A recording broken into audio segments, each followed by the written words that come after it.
Hello student, this is Rakesh Singh. आज हम discuss करने जा रहे हैं बच्चे क्वेश्चन नंबर 29। क्वेश्चन नंबर जो है 29 डिस्कस करने जा रहे हैं बेसिक मैथमेटिक्स सेक्शन सी का। आइए देखते हैं इसमें क्या है 29 नंबर के क्वेश्चन में। इसमें बच्चे देखो, ये आप ही की किताब का एनसीईआरटी की ही बुक का है क्वेश्चन, और ये रिलेटेड है बच्चे चैप्टर नंबर 10 से। और ये मोस्ट इंपॉर्टेंट बच्चे क्या है, क्वेश्चन एग्जाम्पल है। ये क्वेश्चन नहीं है, एग्जाम्पल है। लेकिन अब ये मान के चलिए कि अगर बेसिक में इसने दिया हुआ है तो एनसीईआरटी एक्सरसाइज से ही बच्चे क्वेश्चन आएगा, एनसीईआरटी एक्सरसाइज से। क्योंकि अब आपको पता है कि ये क्वेश्चन शायद रिपीट हो या ना हो, इसके बारे में कोई प्रेडिक्शन हम कर नहीं सकते हैं। आप इसको जरूर पढ़ेंगे, और इसके साथ साथ बच्चे चैप्टर आप ये मान के चलिए कि बेसिक मैथमेटिक्स का जो पेपर है वो लगभग बच्चे आपकी बुक से ही होगा। ठीक है, तो आइए देखते हैं। इसमें लिखा हुआ है इन फिगर, लिखा है in the figure P Q is a chord. सबसे पहले ये आपका सर्कल हो गया, और पी क्यू जो है बच्चे आपका कॉर्ड है। ये है पी और ये है बच्चे क्यू।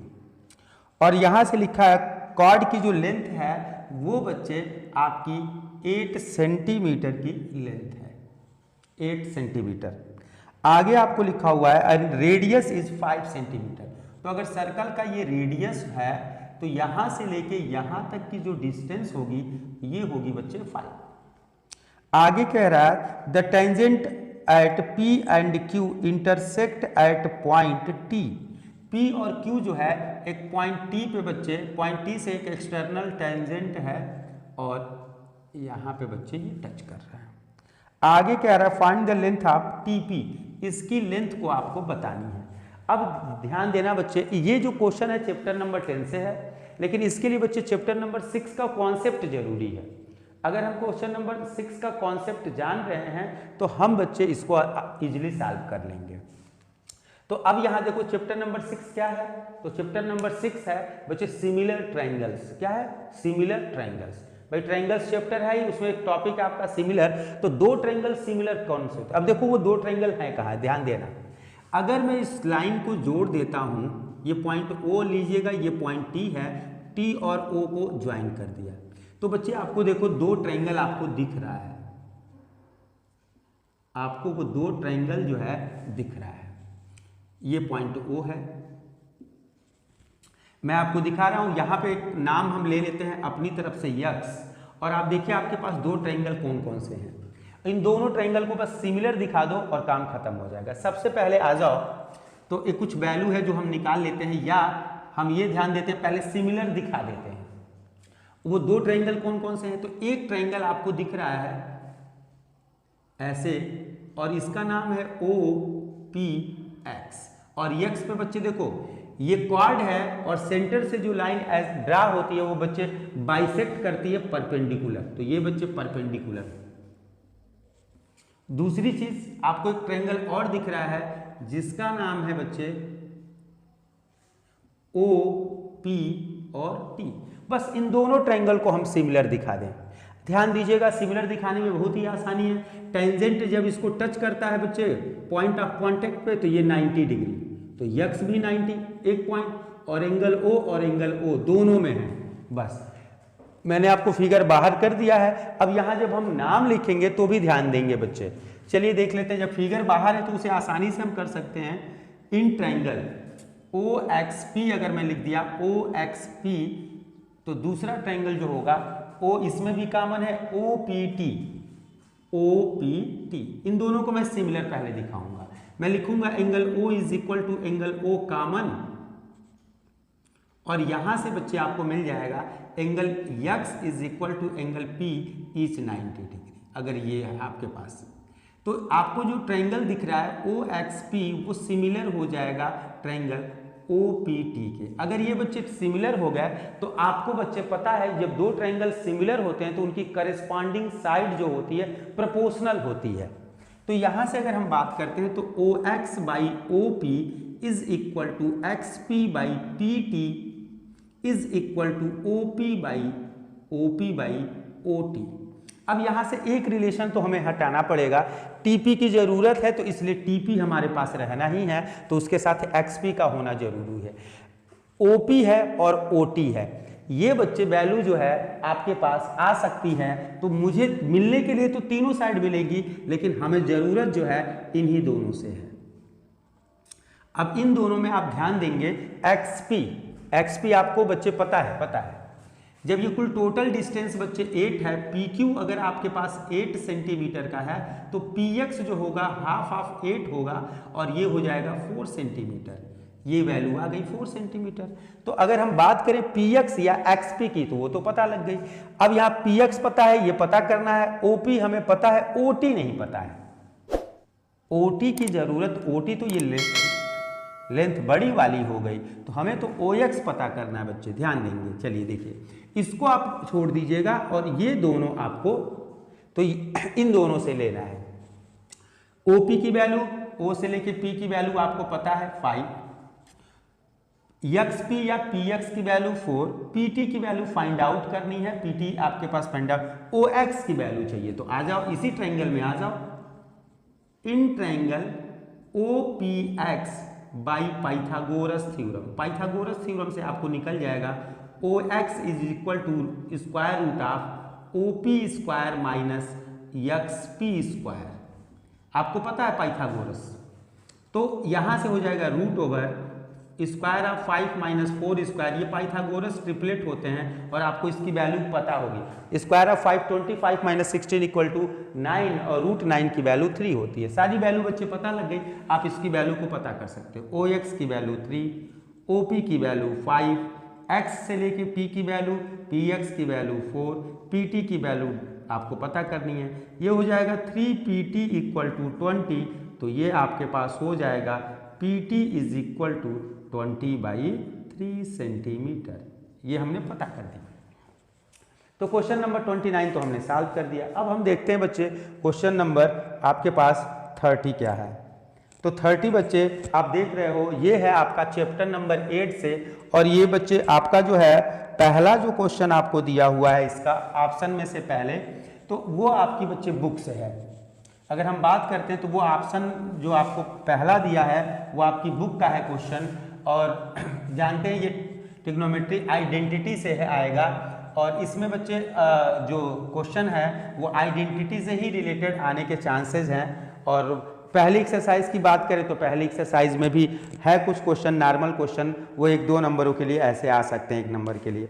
आइए क्वेश्चन नंबर हम 30 को डिस्कस करते हैं। इसमें लिखा हुआ है tan theta divided by 1 minus cot theta plus cot theta divided by 1 minus tan theta is equal to, आपको लेके आना है बच्चे, जो लेके आना है वो तो आसानी से आपके पास आ ही जाएगा। अब देखो बच्चे, इसमें होता क्या है कि अगर हम बात करते हैं तो राइट साइड में आपको जो भी लेके आना है, सबसे पहले हमें ये जानना चाहिए कोई भी क्वेश्चन अगर आपको दिया जाता है तो सबसे पहले बच्चे उसका सिंपलेस्ट फॉर्म जो भी होता है उसे हम सिंप्लीफाई करने की कोशिश करते हैं। उसमें tan का हो, कोसेक का हो, सेक का हो, सबको साइन और कॉस में पहले लेके आते हैं। यहाँ देखो tan को मैं क्या लिख सकता हूँ, तो इसको लिख सकता हूँ बच्चे sine theta divided by cos theta, और 1 माइनस कॉट को क्या लिख सकता हूँ, तो cos theta divided by sine theta. आइए अभी इसी को सॉल्व करते हैं। तो ये हो जाएगा sine theta divided by cos theta whole divided by, sine में 1 का मल्टीप्लाई होगा, sine theta minus cos theta divided by sine theta. अब इसी को सॉल्व करते चलते हैं। तो यहाँ होगा साइन और साइन, ये जो हो जाएगा बच्चे sign square theta divided by cos से इसका मल्टीप्लाई होगा कॉस, और ये हो जाएगा sine theta minus cos theta. एकदम सेम इसी पैटर्न पे, एकदम सेम इसी पैटर्न पे इसको जब सॉल्व करोगे तो ये आएगा प्लस साइन है तो tan में साइन ऊपर होता है तो कॉट में ऊपर क्या होता है बच्चे, कॉस, तो ये आ जाएगा cos square theta divided by, यहाँ पे बच्चे देखो इसमें जो आता है आपको पता है कॉट आता है तो साइन बच्चे नीचे आता है, तो ये साइन, और यहाँ साइन माइनस कॉस आया है तो यहाँ कॉस माइनस साइन आएगा, cos theta minus sine theta आएगा। ये आपको यहाँ पता है। अब ये 2 लाइन बीच में है तो ये आप लिख ही सकते हैं। कॉट को आप लिखोगे cos by sine whole divided by 1 minus sine theta by cos theta, यहाँ हो जाएगा प्लस, आपको पता है यहाँ एलसीएम लेंगे तो cos theta divided by sine theta whole divided by cos theta minus sine theta divided by cos theta.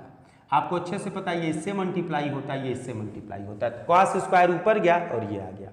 अब यहां से बच्चे देखो जब एलसीएम लेने का आता है चांस, तो हम बच्चे देखते हैं कि कोई नंबर ऐसा है जो इक्वल हो जाए, sine minus cos, cos minus sine हमें इक्वल हम कर सकते हैं। वो इक्वल कैसे कर सकते हैं? तो वो इक्वल हम कर सकते हैं बच्चे by taking minus as common.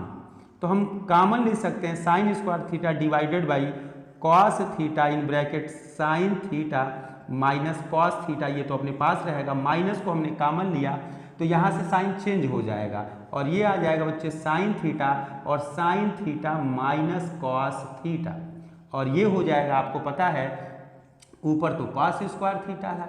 अब इसका एलसीएम लेते हैं हम। जब एलसीएम लेंगे बच्चे तो इसका एलसीएम होगा sine theta into cos theta in bracket sine theta minus cos theta. ये हम बच्चे एलसीएम लेंगे। देखिए sine cos sine minus cos हो गया एलसीएम। अब हम कॉस साइन माइनस कॉस से अगर डिवाइड करेंगे तो सिर्फ साइन कॉस से डिवाइड कर रहे हैं तो साइन बचेगा, ऊपर आएगा बच्चे sine cube theta minus cos cube theta. ध्यान देंगे इसमें cos sine minus cos, cos sine minus cos cut गया तो साइन और साइन स्क्वायर साइन क्यूब। अब ऊपर हम आइडेंटिटी लगा देंगे a cube minus b cube की, और ये होती है a minus b a square plus a b plus b square, या आप इस बी स्क्वायर को पहले भी लिखते हो तो हम भी बच्चे वैसे लिखने वाले हैं। ये हो जाएगा sine theta minus cos theta, next bracket में होगा sine square theta plus cos square theta plus a b मतलब sine theta into cos theta divided by sine theta into cos theta, और ब्रैकेट में है बच्चे sine theta minus cos theta. Sine theta cos theta cancel और यहाँ ऊपर आ जाएगा 1 plus sine theta cos theta divided by sine theta और कॉस थीटा। जब इसे हम सेपरेट करेंगे तो 1 by sine theta into cos theta और प्लस ये हो जाएगा sine theta into cos theta divided by sine theta into cos theta. यहाँ से आप देख रहे हो 1 बाई साइन को आप कहते हो कोसेक, 1 बाई कॉस को कहते हो सेक, तो सेक थीटा या कोसेक थीटा कुछ भी आप पहले लिख सकते हो जो जरूरत होगी, और प्लस 1, यही आपको प्रूफ करना था 1 plus sec theta plus cosec theta. अब अगर हम बात करते हैं तो इसी के एक ऑप्शन में दिया हुआ है क्वेश्चन, उसको प्रूफ करना है तो उसको भी प्रूफ कर देते हैं। देखिएगा वो क्वेश्चन आपको क्या दिया गया है।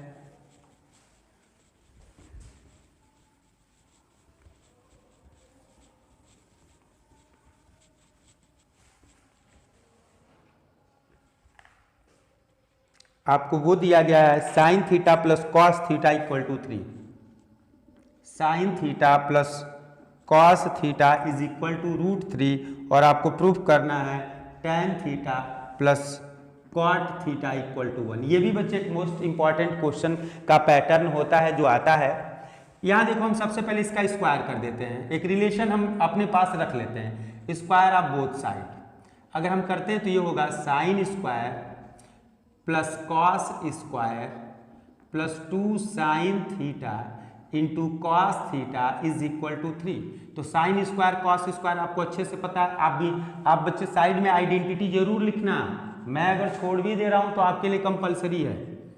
2 sine theta plus into cos theta is equal to 3। ये कहाँ से 1 आया? तो साइन स्क्वायर कॉस स्क्वायर 1 होता है, 1 को इधर ट्रांसफर करोगे तो ये हो जाएगा बच्चे, क्या होगा 3 में से 1 माइनस होगा 2, और sine theta into cos theta is equal to 2 और डिवाइडेड बाई 2, जो कि क्या आ जाएगा 1। एक रिलेशन आ गया। अगर मुझे कहीं भी साइन इंटू कॉस दिखता है मैं उसकी जगह पे 1 ले लेता हूं। चलिए आइए, taking left hand side tan theta plus cot theta, सबसे पहले सिंपलेस्ट फॉर्म में लेके आएंगे, sine theta by cos theta, cos theta by sine theta, भाई एलसीएम लेंगे तो ये हो जाएगा sine theta into cos theta, यहाँ से हो जाएगा sine square theta plus cos square theta. अभी आप यहाँ पे लिखे हैं कि साइन स्क्वायर को हम 1 कहते हैं, sine square plus cos square को 1 कहते हैं, ये मेरी आइडेंटिटी होती है। और साइन थीटा और कॉस थीटा की वैल्यू हम ला के रखे हैं 1, तो 1/1 क्या आ जाएगा बच्चे 1, और ये आ गया बच्चे राइट हैंड साइड। तो ये भी क्वेश्चन आपका बच्चे प्रूव हो गया, इसमें कुछ भी नहीं था। और जो अगला क्वेश्चन है वो आपका है क्वेश्चन नंबर 31, जो बच्चे प्रोबेबिलिटी चैप्टर से है, और प्रोबेबिलिटी चैप्टर से भी क्वेश्चन आने ही हैं। और आपको पता है कि प्रोबेबिलिटी और स्टैटिक्स जो है टोटल मार्क आपको देते हैं, वो देते हैं आपके 11 मार्क्स, तो इसलिए ये सब तो आपको तैयार ही होना चाहिए। क्वेश्चन नंबर 31 जो है बच्चे, ये प्रोबेबिलिटी से और 2 डाइस की बात हो रही है। तो आपके दिमाग में बच्चे एनसीईआरटी की एग्जाम्पल में आपको पूरा का पूरा दे के रखा है, टोटल आउटकम्स कितने होते हैं। पेज नंबर आई थिंक 237 या कुछ ऐसे है, याद नहीं आ रहा, लेकिन उसमें आपको दिया गया है। तो अगर हम बात कर लें तो कुल टोटल आउटकम्स बनते हैं 36, और वो 36 में आपको थोड़ा सा हिंट कर रहा हूँ, 1-1, पहले लूडो के पासे पे 1 आया, दूसरी बार फेंका भी 1 आया, तो ऐसे करते करते आएगा बच्चे 1-6, और ऐसे अगर हम जाएंगे तो 2-1 आएगा, और फिर ऐसे करते करते आएगा 6 और 1, और लास्ट नंबर होगा बच्चे 6 और 6। तो ये टोटल जो होता है, टोटल आउटकम्स जो होते हैं वो आपके पास फिक्स हो गए। टोटल आउटकम्स मैंने आपको बता दिया वो होते हैं 36। अब हम बात करेंगे अपने क्वेश्चनों की। लिखा गया है कि sum of 2 numbers appearing on the top on the dice is 8। आपको बताना है बच्चे 8। पहले हम लिख लें कौन कौन से आउटकम्स हैं। 8 कौन कौन से लाएगा, तो सबसे पहले 1 की लाइन में 7 आता है, 2 की लाइन में 2 6 3 5 4 4, और बच्चे 5 3 6 2 1 2 3 4 5। यही वो 5 नंबर हैं जो दोनों नंबरों का सम 8 देगा। और तो आपको पता है, तो इसकी प्रोबेबिलिटी निकालोगे, प्री प्रोबेबिलिटी, और आपको निकालना क्या था, सम 8 ना। तो आप लिखोगे हाँ, 2 numbers appearing on the top of the dice is, हाँ स्टार्टिंग में लिखा है सम ऑफ द 2 नंबर्स, तो ये हो जाएगा sum of 2 numbers appearing in dice, top of the dice, top of the dice. कुल टोटल नंबर 36, और ये बच्चे कुल टोटल 5 आउटकम्स। दूसरा आपसे पूछ रहा है कि 13 आए, मैक्सिमम नंबर देता है 6 और 6, 6 और 6 कितना होता है 12, और वो कह रहा है कि 13 आए। तो प्रोबेबिलिटी अगर हमको 13 सम 13 की पूछ रहा है तो 0/36, जो कि हम क्या लिख देंगे 0। आप स्टेटमेंट यहाँ पूरा लिखिएगा बच्चे, हमने आपको बस समझा दिया कि सम करने पे 13 कहीं नहीं आता है, मैक्सिमम 12 आता है। और आगे कह रहा है less than r equal to 12, 12 या 12 से कम आए तो 12 तो आएगा ही आएगा, उससे कम तो सभी हैं, उससे कम 2 3 4 सब है।